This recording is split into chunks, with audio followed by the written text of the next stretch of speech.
दिनांक 30 जुलै 2026 रोजी नागपूर ते तुळजापूर राष्ट्रीय महामार्ग क्रमांकावर पोरी परिसरातील महादेव पिंपळगाव पाटी भाऊराव चव्हाण सरकारी साखर कारखाना देगाव आणि आसपासच्या भागात सध्या उड्डाणपुलाच्या कामाची प्रक्रिया सुरू झाली आहे. KTIL कंपनीच्या वतीने बोअर मशीनद्वारे जमिनीतील पायाची तपासणी केली जात असून संबंधित ठिकाणी खडक आणि मातीची संरचना तपासली जात आहे. याबाबत स्थानिकांकडून विचारणा केली असता कामगारांनी हे काम पुढील उड्डाणपुलाच्या बांधकामासाठी असल्याचे सांगितले.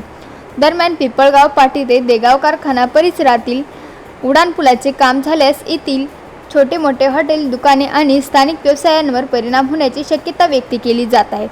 नवीन बांधकामानंतर स्थानिक व्यवसायांना फटका बसू शकतो अशी चिंता व्यापारी वर्गाकडून व्यक्त होत आहे.